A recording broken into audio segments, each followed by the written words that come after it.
of legislation in India that can give you or anyone authority of right to education. Education was not a fundamental right in the Constitution. It was in the directive principles from the beginning.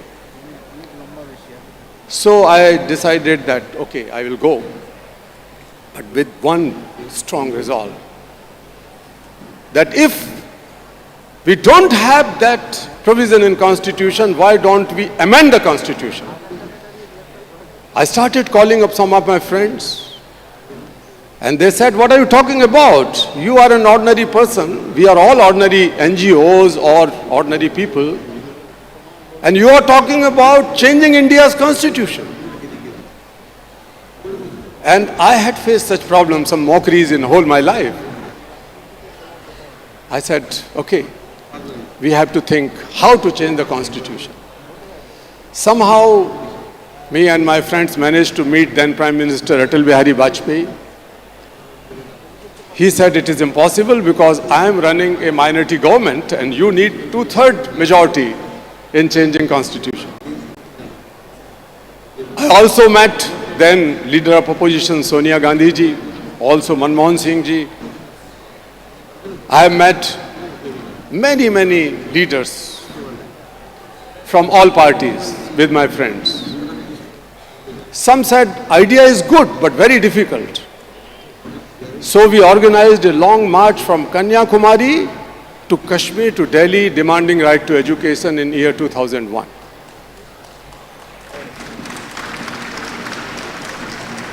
And we were able to bring this issue in the political discourse because more than 100 parliament members from different political parties joined the march.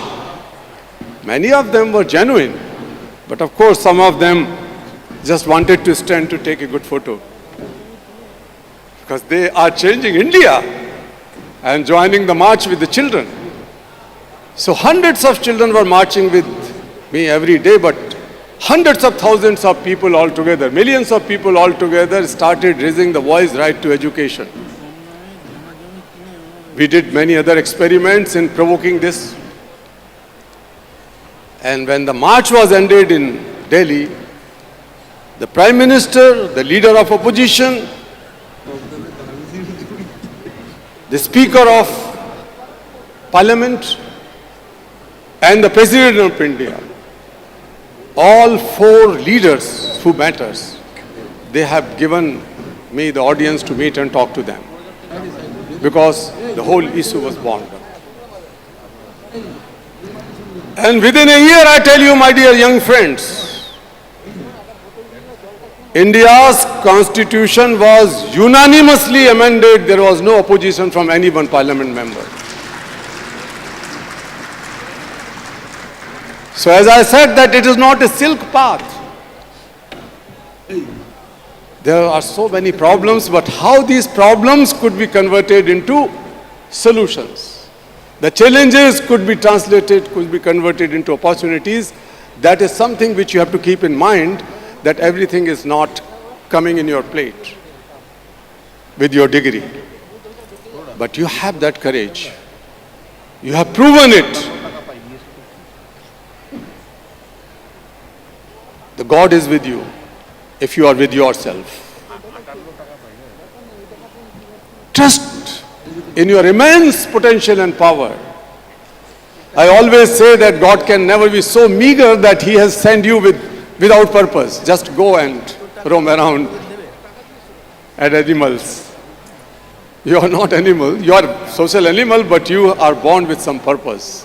Today is the time, dear friends, to find a bigger purpose, the higher purpose in life, which will make you a better human being. Don't forget your parents who made the biggest contribution. My mother had to sell her ornaments for my higher education because my father passed away when I was a child. I was born and lived in a house which was a kacha house, and all the time the seepage was there. And my mother had to keep my books here and there, and my elder brothers. So I ask you to respect and remember your moral responsibility to their families as well, to your spouses, and if you are married, to your children. You can make a difference.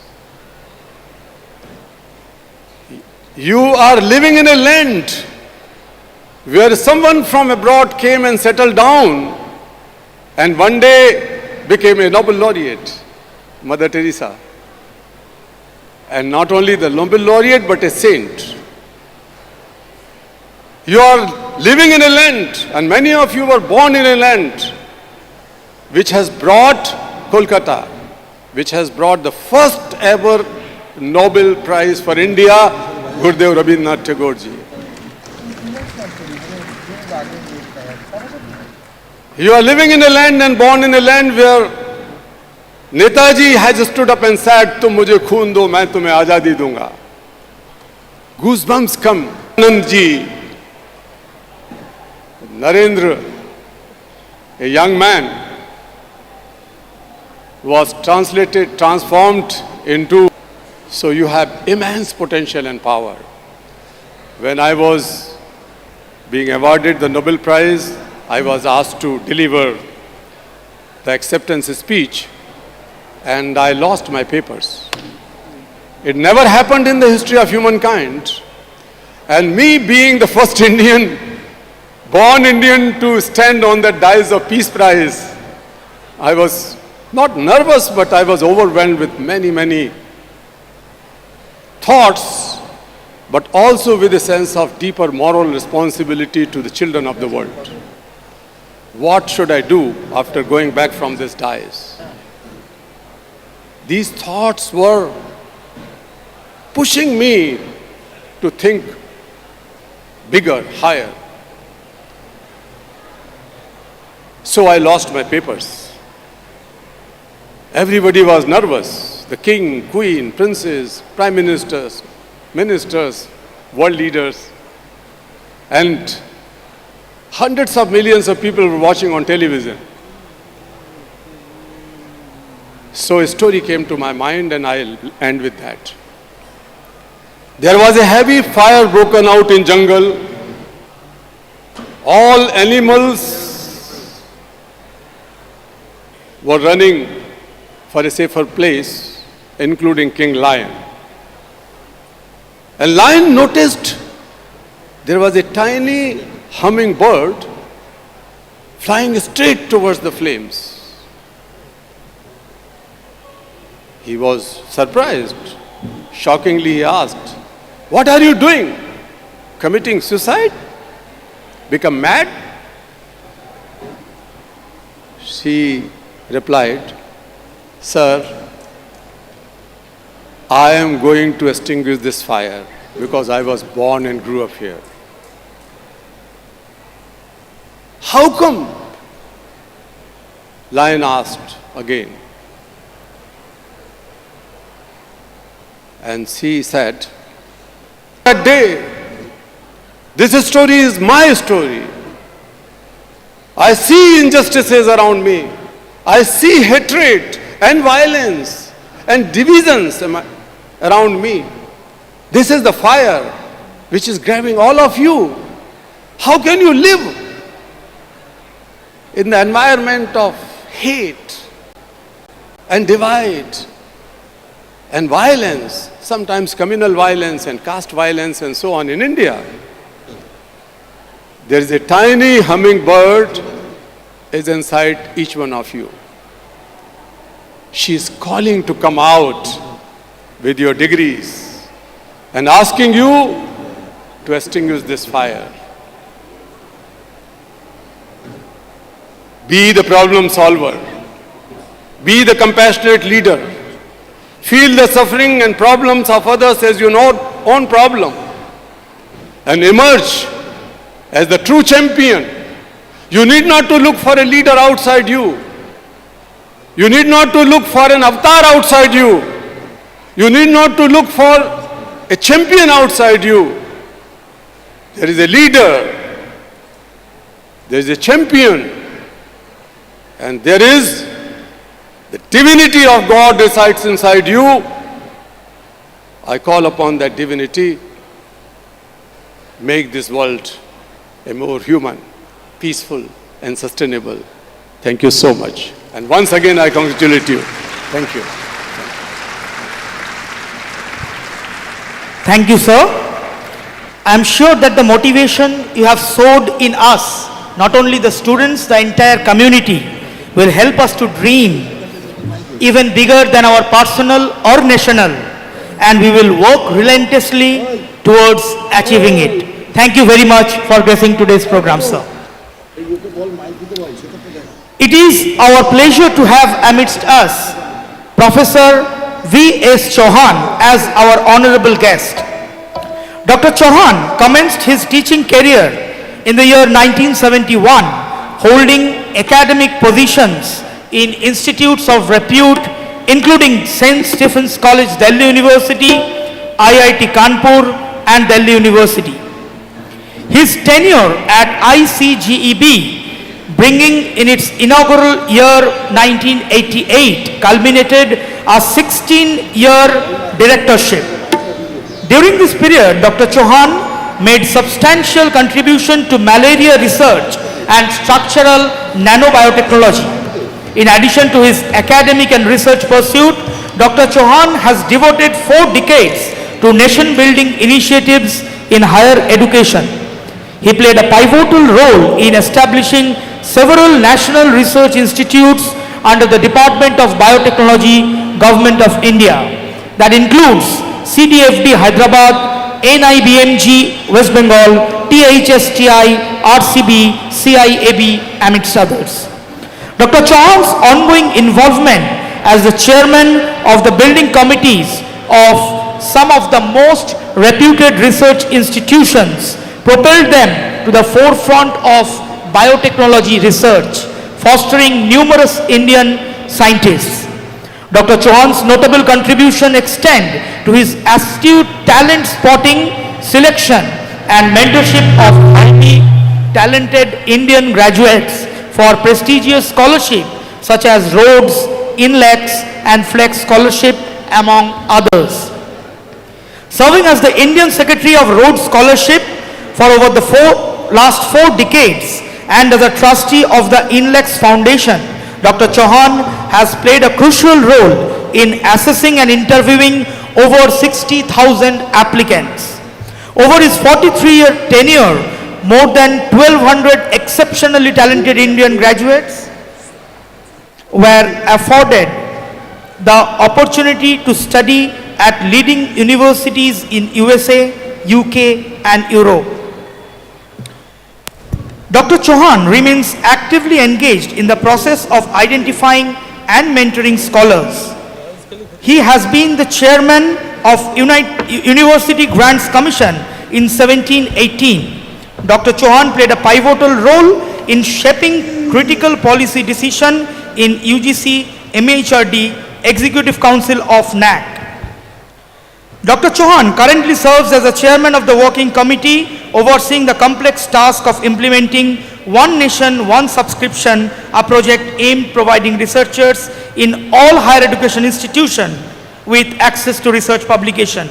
In summary, Dr. Chauhan's contribution in human resource development and institution building in India have spanned over 4 decades. His enduring impact on education, research and development of young scholars remain unparalleled. I now request Padma Shri Professor V.S. Chauhan to deliver the address to the graduates of Adamas University.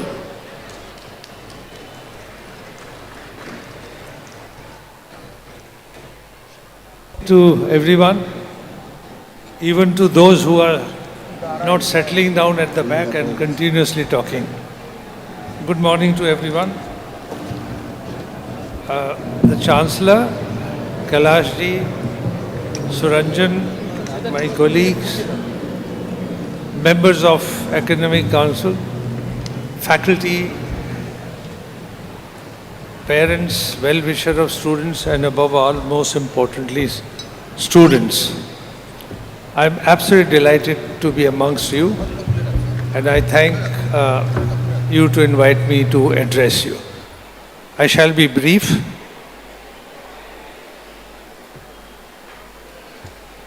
I know attention span of students are small, but I'll still try. I'm about to make 4 points.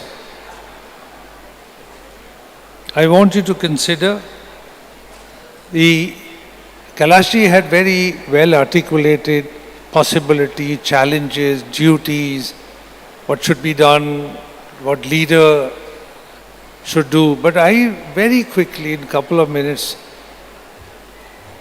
want to address to you to say, the country has been free for 75 years. And what have we achieved? You want to look at nation or not? If I address to the students, then I take it the most of you were born in this millennium, and you may or may not have many comparative analysis done of when the country was made free by the British rulers. Very quickly, I'll just take 4 parameters. I would deeply appreciate if everybody keeps quiet for some next 5 minutes.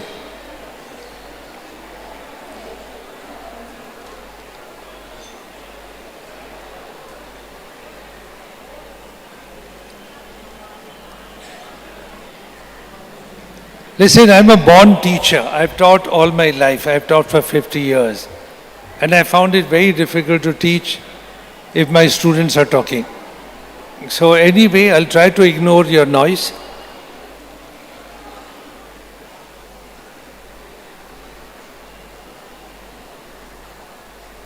All right. I'll just take 4 parameters.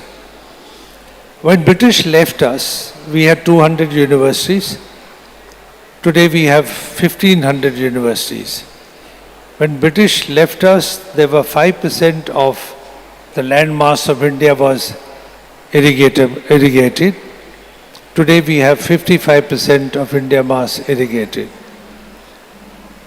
When the British ruled us for 200 years, there were countless famines, many of them not even recorded.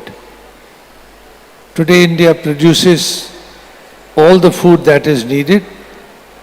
Inequality is apart, but we produce enough food that the whole country is fed, and India, in fact, is a net exporter. So much have been achieved in 75 years, and you might like to spend just 1 minute thinking how this was achieved. What confronted the people who at that time received the country from the colonizers? And if you now compare the choices, terrain available to you, possibility available to you, then you have to think that how it has been made available. And if it is what it is now, what might you think it will be when you are in your mid-career? And I think that's something I want to very quickly share with you. So achievement of India as a country have been astounding. But what confronts India, and especially you, the young people who are graduating now, is equally challenging. If you spend time, and I think everybody should spend time, you have a recipient of good education.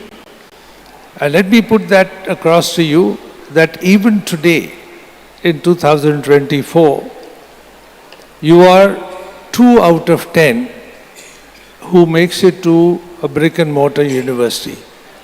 So only 1 out of 4 of students which come out from school make it to where you have made it. Therefore, it is very important to realize that you are privileged. And if you are privileged, if your parents have made efforts to bring you where you are, you have made efforts to, your teachers have made effort, then I think it's your responsibility to think what your potentials are, what you might want to do. So one thing here I would like to say what you might want to consider. I think advising this generation is very difficult, but I think you might want to consider this, that India still faces challenges of, let's say, huge amount of infectious diseases, almost uncontrollable, largest number of tuberculosis cases in India. We have tremendous inequality in India. Kailashji has spent all his life trying to address the problem of inequality. It's not going to disappear anytime soon. So those of us who have been fortunate, and I think you've been extremely fortunate, that's the point I'm stressing. It becomes your abject responsibility to carry forward what has already been articulated, and I'll say it again. Go out with a sense of empathy, sense of compassion, because you've been privileged. If the privileged ones have not understood that's important to have compassion, empathy, it's very difficult to think this for those who have not been as unfortunate as you are. This is not my words. Everyone that you want to follow. Can I have a glass of water? Little water. Is wherever you look at Mahatma Gandhi is saying, you look Swami Vivekananda saying, whoever, the people who you would like to follow would always leave you with a message that the job of those who receive higher education is to serve the society in any form. Of course, you are skilled now. You'll go to the world, you'll get jobs, you will look after yourself, your family, hopefully your teachers, your neighborhood. But this is a ceaseless movement. Seeing beyond what you do to yourself, to your family, for your own comfort, is going to be extremely relevant, not just to help X or Y or neighborhood, but in a larger perspective. And let me put that across to you. You all went through a pandemic that the world had not seen for 100 years. This pandemic stopped education in the normal sense for more than 600 days in this country. Many of you saw the end of it in schools or early part of college. Then you see the technology helped. Vaccines were made very, very quickly. And we thought the science had answer. You had answer, and we had answers. But if you carefully look at it, there are really no. There were no easy answers.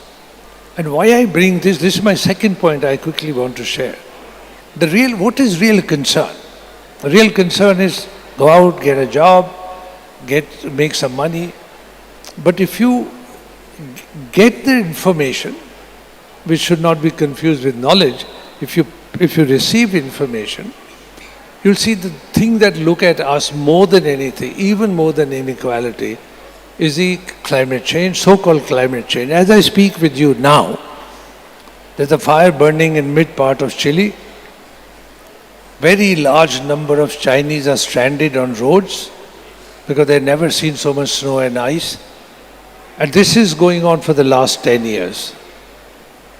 If you and I and our politicians and our governments take a decision that we must do something about it, India has made a commitment that 2070 it will have zero emissions.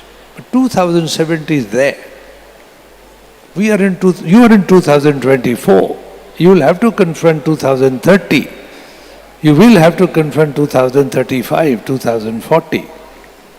You would like to preserve biodiversity, you would like to bring the temperatures down. Well, how will that happen? And many times we are told technology will take care of it. And technology will provide this, we can misbehave. One day whole thing can be fixed. But if you seriously consider in your own thing, the technology cannot solve all problems. So the point, here I want to stop this point, the personal behaviors. Hence the point I made very early, that you are lucky to come to a very good university, one of the most beautiful campuses, You've seen difference between good environment and not so good environment. These things have to become our personal responsibilities. You have an example on the stage, two examples or three examples. When you have personally followed something, you construct a university, you run a dream starting very small like Kailash has done, Suranjan has taught all his life. I think that's what the message you have. If personal behaviors did not change, I for one at my age I don't think there is any fix for some of the things that you and I are going to see. And let me illustrate this very quickly. Last 10 pandemics from 1970 onwards have come out with great regularity. Starting from HIV, which has killed more than 30 million people as you and I speak, followed by Ebolas and Zikas and swine flu and bird flu at a great regular intervals. Most of them, if not all of them, have come from animal sources. In fact, all from animal sources, mostly from bats. So then as you grow, if you become responsible, if you have to run government, if you have to do science, might you want to ask the question, why since 70 bats are transferring viruses to humans? And this therefore become a very larger issue. If humans, that is us, peak of hierarchy of evolution, we think, big brain to the body size, smarter than any other species, on the path of self-destruction, because you decrease the space for animal, we decrease the space for birds. Viruses have been there much before any one of us. Bacteria have been before any of the hand wave which I am doing. That was the origin of life. That form of life is never going to disappear. This form of life might disappear, but that form of life is not going to disappear. So this becomes very, very important that while governments will do what governments can do, society leaders will do what they can do, inspiring leaders can do what they can do, it has to come to personal behavior. How you travel, how much you consume, how much you accumulate, what you need, what you don't need. My personal view is that if we didn't take care of climate and environment, I think we're heading into something which technology fix may not be there. This is a day of convocation. This is not a day to scare us. But that's why I just put it to your consideration that these things going forward, you will be involved in solving the problems, but you need to understand the problem. I'll very quickly come to my third point. There is this, you are living through this right now. I have watched it happen. I grew up at a time when we stood in ration queues to get Mexican food to feed ourselves. India didn't produce enough. When President of America said that India would starve, that didn't happen. We have people like Swaminathan and others. Currently, what is being said to us, at least I feel been touted, that artificial intelligence will be answer to all our ills. Everything will be sorted out. Don't worry. Biomedical sciences will undergo massive changes. I would like young people who are graduating now to consider there's a huge amount of information, there's an overload of information. You select your information yourself. Let artificial intelligence not decide what information you should receive. So make very good choices, and it's not easy. It's a huge amount of information is being added by logs table every time. Select your information, select what you want to do in your life, select your dreams, follow your dreams, and if your dreams nobody believes in, you believe in your dreams.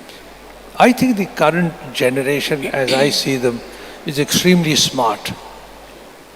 I think the kids in the competitive world are bright, brilliant, they're delightful, and I would say in that sense everything is going for. But the word out is complex. I think you would soon realize that you're entering into a beautiful world. We have information that never we had before. James Webb telescope is sending a picture we had never seen before. We know there are many more galaxies. We can make mRNA vaccines. Tomorrow there is a virus, we'll immunize the whole world. It doesn't work like that. And while I'm on the vaccine work, which I work, it is absolutely, you can find this, well, vaccines were there. Very large part of Africa never got any vaccine. And that's the point Kailash was making. The inequalities will have to be addressed by you. And if you individually, every one of you, consider this, then I think you'll make a world society which is much better place to work in. You will be happy. See, they have, a lot of times we say, are you happy? Kailash asks, who are you? What are you? Many times we'll say, are you happy in your life? I think just being satisfied in your life. You may do a PhD, but you still may want to go and teach in a school. And if you decide to do that, if that makes you happy and satisfied, do that. Nobody should be telling, I personally believe nobody should be telling you, do this, don't do this, do this, don't do this. You have all the information in front of you, all the choices in front of you, you're smart, you're able-bodied. Just go out, take this word with both hands. My final point. Much is made out of good leaders, success. He is very successful.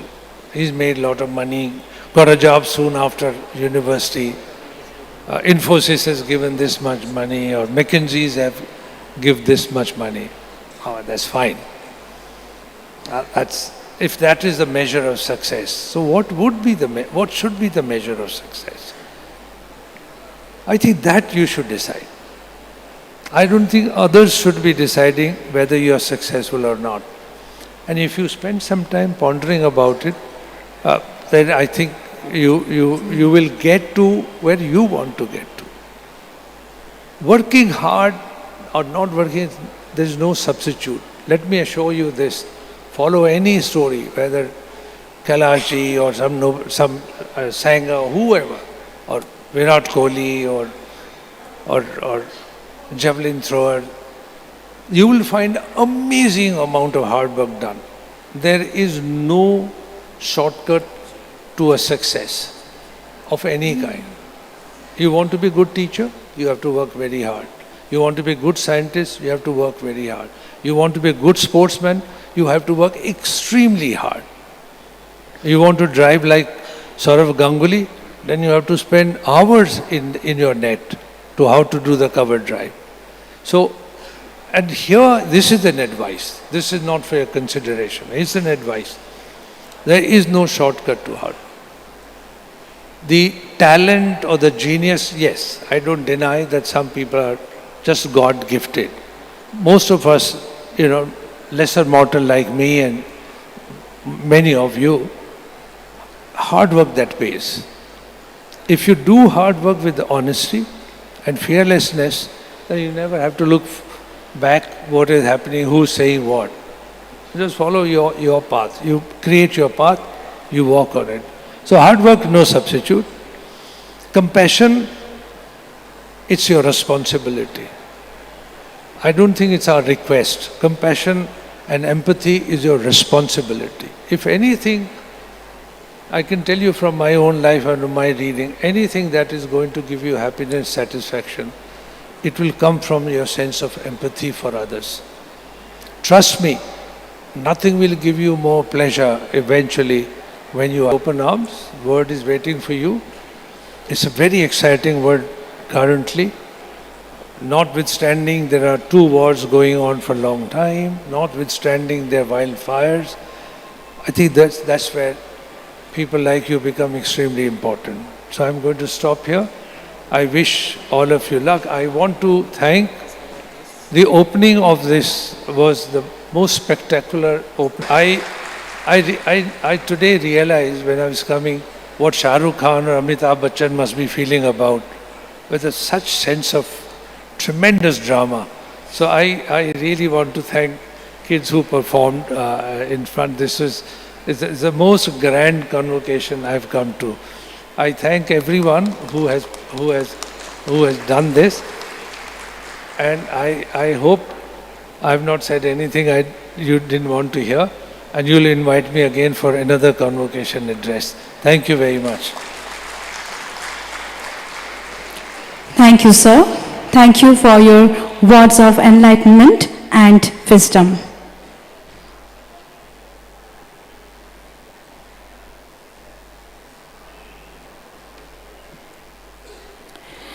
This year, Adamas University is going to present honoris causa with immense pleasure to 4 eminent personalities for their contribution in their respective field of interests. Today we are honored to have with us Mr. C.N. Raghupati, Infosys India Business Head, Ms. Minu Budhia, a renowned psychotherapist, Dr. Tarun Praharaj, Distinguished Physician, and Mr. Gautam Bose, a prominent film director. May I request Nobel Peace Laureate Sri Kaila Satyarthi to confer the award of Doctor of Science honoris causa to Mr. C.N. Raghupati.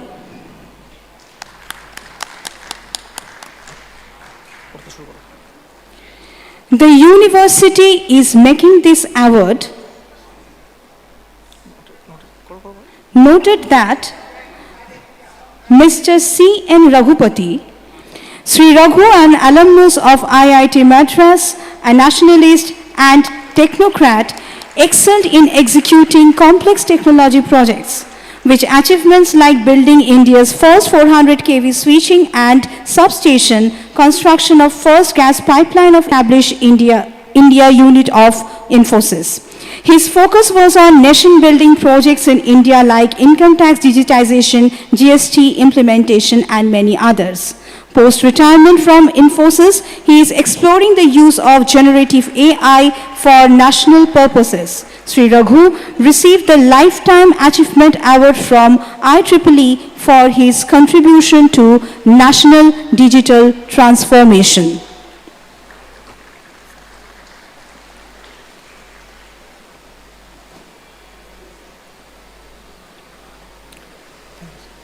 Thank you, sir.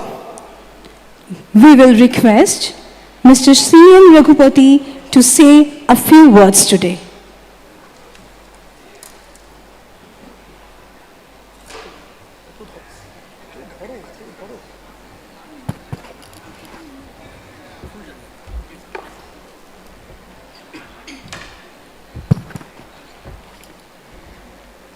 Dignitaries on the dais, Mr. Satyarthi, Professor Chavan, my old friend, of course Chairman Samitre, Vice Chancellor. It's indeed, I'm humbled and it's indeed an honor. Actually, I need to accept this honor on behalf of my entire ex-team of Infosys. There is a saying which my Guru Mr. Murthy used to teach us. Only strategy is daydreaming and only execution is nightmare. So when a lot of digital programs were conceived, and especially those that transform the nation, doctorate. The second is I accept it on behalf of my second alma mater. My first alma mater is of course pinned on my tie, the IIT Madras. But the second alma mater is Infosys itself. I owe a lot to the founding team of Infosys. They taught me what is right from what is wrong, how to execute, and I think there were a lot of words on empathy, there were a lot of words that were spoken, all of that I learned there. And finally, I'd like to thank my family. My father came to Calcutta at the age of 25 to build the old Dum Dum airport, and I had a nanny who gave me a Bengali name at home, which my niece and nephews still call me, so I guess that will always remain with me. And my mother, who brought me up under difficult circumstances. My wife, who gave up a brilliant medical career so that I could pursue my interests. And my children, my daughter is here. My children who sort of made their own path so that I could focus on my career. Finally, to the young graduates of today,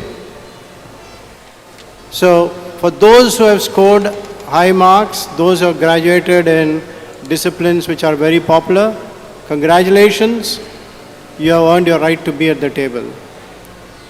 For those who have sort of average, let me let you out on a secret, I was also a little bit average. Life is just not about education.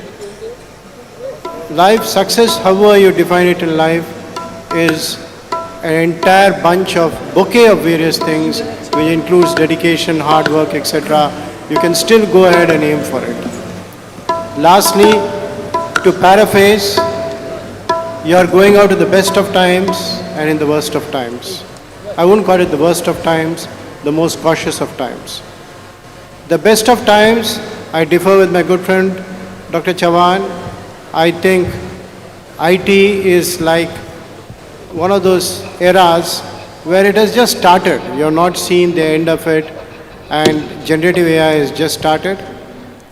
The worst of times, because again I think a lot has been discussed here, there are so many challenges, others have spoken about it, but congratulations to all of you, wish you all the best in the future, and look forward to your taking both your state, Bengal, and the country forward. Thank you very much. Jai Hind. Thank you, sir. May I now request our honored guest, Professor V.S. Chauhan, to present the award of Doctor of Literature honoris causa to Ms. Meenu Budhia.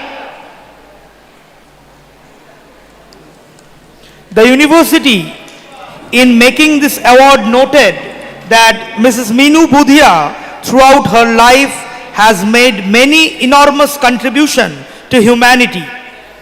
Mrs. Budhia is a multifaceted professional contributing to the society as counselor, author, communist, and a TEDx speaker and Kolkata Literacy Meet.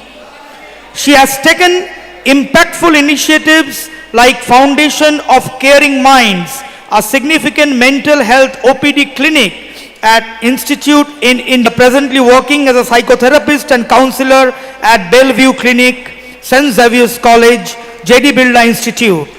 She has established East India's first multi-speciality mental health OPD clinic, impacting over 20 lakh lives.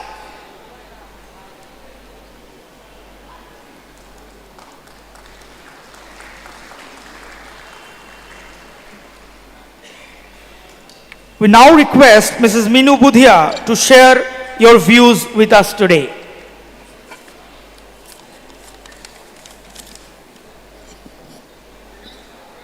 Ranjan Das, professors, faculty members, dear students, distinguished dignitaries present today, and my colleagues. It is indeed my great honor and privilege to be present here today to receive an honorary doctorate in mental health from Adamas Responsibility, one of the best educational and research institutions in West Bengal. I would like to extend my heartfelt thanks for conferring the honorary doctorate upon me. Adamas University is one of the best of international standard. We have seen the children performing. This is the example. We can see the future of these children. I am fully aware of today's honor. It comes with a corresponding responsibility to use my knowledge, skill, and experience to work towards a more accepting, inclusive, stigma-free world. As you also said, sir, it was such a pleasure listening to Nobel literate Kailash Satyarthi and Professor V.S. Chauhan. First of all, my gratitude towards Almighty God, my Ma, Papa ji, and my mom Without them, without their encouragement and blessings, it was not possible. Since the news has come, Papaji has not stopped telling everyone, Papa, I miss you, Papa. Your little daughter dreamt a dream of becoming a doctor, has become a doctorate today. I know you are watching me, Papa. I made you proud.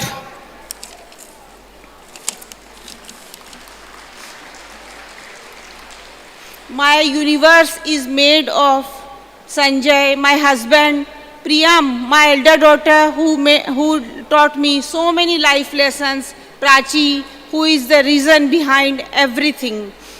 You all, they all create rainbows in my sky. My team of my institutions at Caring Minds, I Can Fly International School and I Can Fly Cafe, they all gave me my ikigai. They all are like-minded people. You all rock. You all are there. One positive remark, one positive review make my day. I forget all my struggles. The more I heal people, I get myself healed. And I get more connected to life. I consider myself student for life and student of life. The more I learn, the more I become, and this was my long dream, and my institution has completed 10 years, my 10 years of my entrepreneurial journey. And I have been recognized for my hard work and dedication. By earning this title today, I feel blessed. And thank you for making my childhood dream true. Thank you so much. Dhanyavad. Thank you, ma'am. Now, may I request Nobel Peace Laureate Sri Kailas Satyarthi to present the award of Doctor of Science honoris causa to Dr. Tarun K. Praharaj.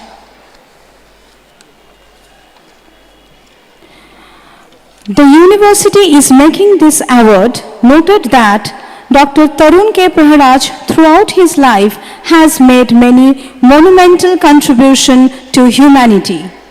Dr. Tarun K. Praharaj is at present working as Senior Consultant Interventional Cardiologist and former Director Cardiac Catheterization Laboratory at B.M. Birla Heart Research Center, Kolkata since 1989. With many prominent fellowships as in American College of Cardiology and Cardiological Society of India, Philippine College of Cardiology, University Hospital Zurich, etc., a specialist in high-risk complex coronary interventions and innovative stent angioplasty, Dr. Praharaj performed record-setting procedures like implantation of drug-coated stent angioplasty with one of India's oldest surviving patient and was involved in treatment of Nobel laureate Mother Teresa. We will request Dr. Tarun K. Praharaj.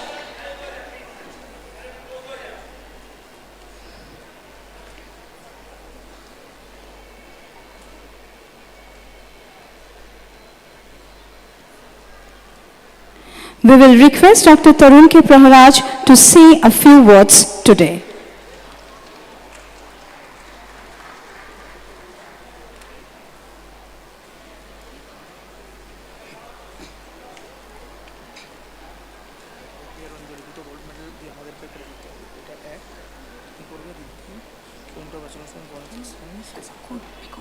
Good afternoon, everybody. Thank you very much for giving me this opportunity to receive this award from distinguished persons, especially Kailas Nath. He has been awarded Nobel Prize, and I am so lucky to be here today, this morning, to receive this award from him. In fact, this is a very important day for me because today is 9th of February and my father was born on this day. So this is a special award for me. I really feel proud, and this is a real pleasure moment for me. In fact, I have been working in B.M. Birla. Let me tell you the story a little bit about being a cardiologist, I would always like to impact my knowledge to the general public. I've been working here since 1989, almost 34 years. And I still remember the day I joined BM Birla, and those few years, the number of cardiac patients that I used to see very, very few in number.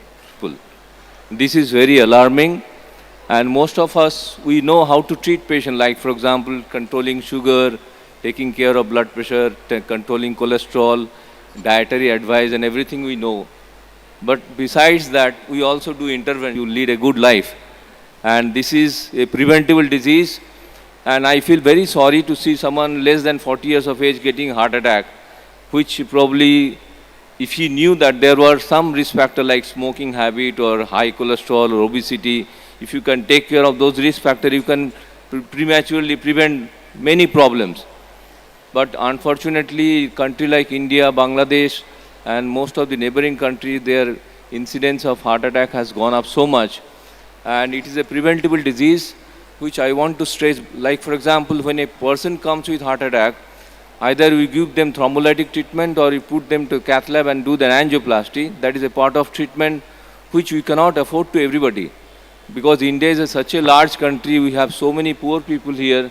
And if you can educate the mass that, yes, this heart attack can be prevented. Because not everybody can afford to undergo angioplasty and surgery. So here, prevention plays a very important role. I have been giving talk on preventive heart disease on various places and various forums. I'll be more than happy. In fact, I told Professor Roy also once, if you want, that I can come and give a talk to all the youngsters, those who are getting into their life now. They need to know exactly how to look after their health. 24 hours we have every day. Out of 24 hours, you could spend only 1 hour a day on your health. You can lead a very comfortable life without getting not only heart disease, but most of the disease which are all preventable. Stress is one of the major cause of heart disease. That also I want to put stress, because nowadays dietary habit, lack of exercise and stressful lifestyle is the main cause of premature heart attack among young people. So this is something which I really want to emphasize, and people should lead a very good life if you know how to take care of your health. And lastly, I would like to thank you, each and every member, the jury member, the professors, and Nobel laureate and Professor Chauhan for giving me this award. This is a special award for me because today is a very important day. My father was born on this particular day. And Professor Kaur also. Yes, I am really grateful to all of you. Thank you very much and take care. God bless. Wish you all the best. Thank you, sir. To Mr. Gautam Ghosh, the university, in making this award, noted that Mr. Gautam Ghosh, throughout his life, has made many significant contributions in the field of cinema. Mr. Gautam Ghosh is a prolific filmmaker and active participant in Calcutta's group theatre movement, who began making documentaries way back in 1973. He directed notable feature films like Ma Bhumi, Dokhol, Par, Antarjali Jatra, etc. and prominent documentaries like Meeting a Milestone on Ostad Bismillah Khan, Beyond the Himalayas, Ray on Satyajit Ray, etc. With 18 national awards, Filmfare awards and international awards like Silver Balloon at Nantes, UNESCO Award at Cannes, Golden Peacock at IFFI, to mention a few of many. He was also the recipient of Bongo Vibhushan and doctorate from Sidhu Kanu Birsa University, Purulia. Adamas University takes pride in conferring the award of Doctor of Literature honoris causa to Mr. Gautam Ghosh.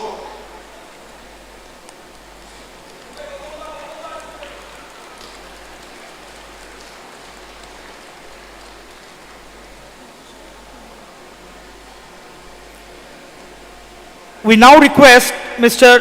Gautam Ghosh to share his views with us today.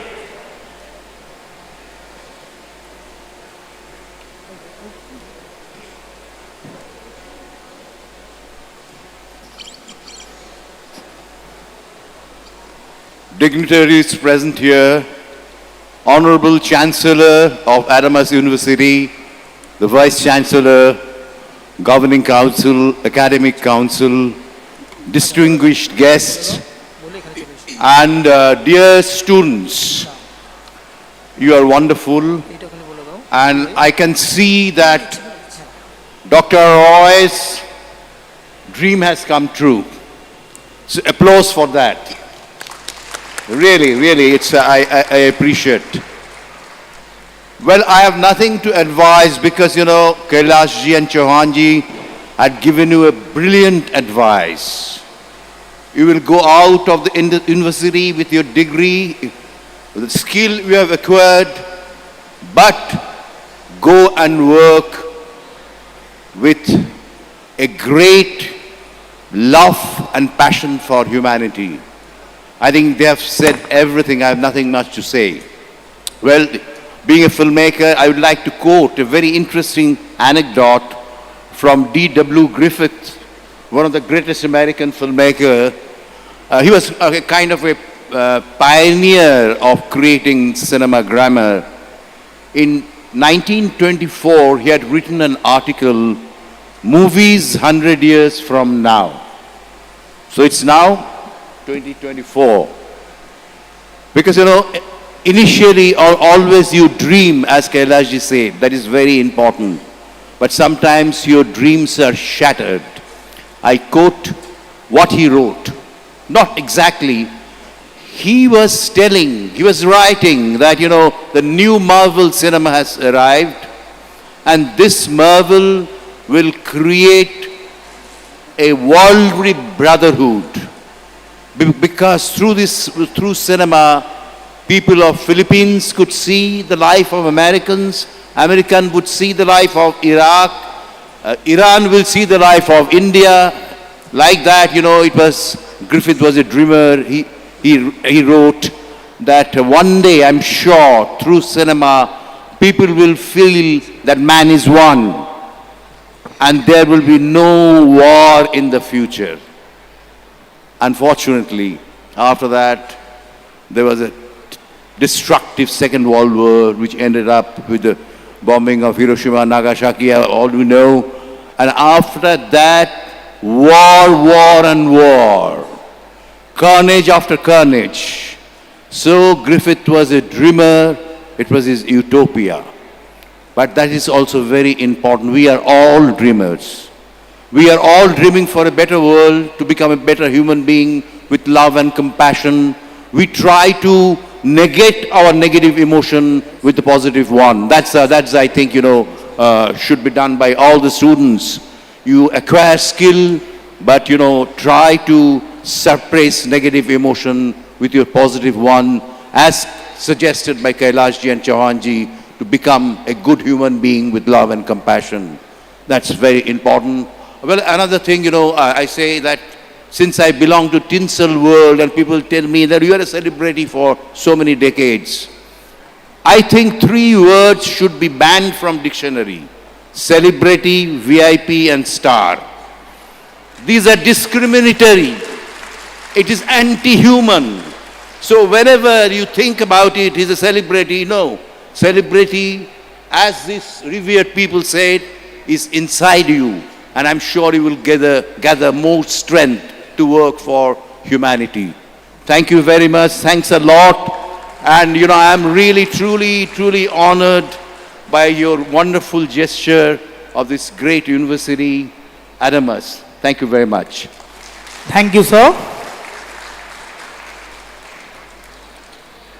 Now it is time to specially recognize our toppers who have won gold medals this year. First of all, I will request Nobel laureate Kailash Satyarthi sir to present the gold medal to Riddhit Bhattacharya, student of Bachelor Science Honours, Forensic Science, the recipient of Satyendranath Bose Gold Medal, sponsored by Professor Dr. Shromit Ray, in memory of late Shochish Kiran Ray.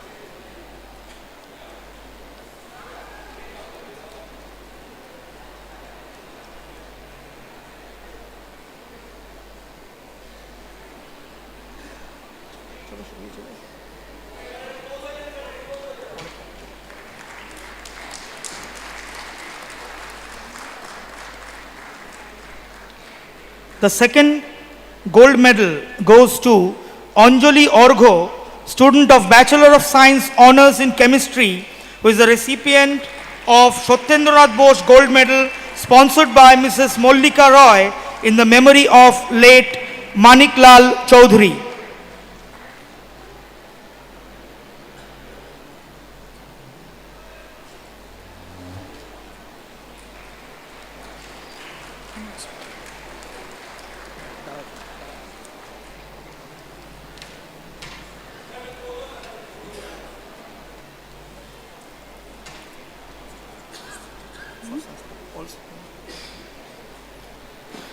Thank you, sir.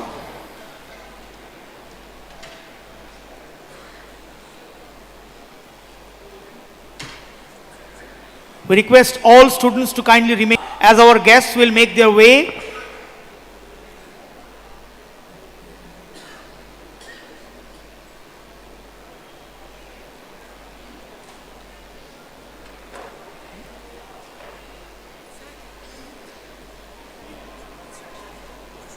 কি instruction আচ্ছা আমি ওদেরকে ইয়ে করে নাবিয়ে ওখানে বলে দেবো যে শুরু করুন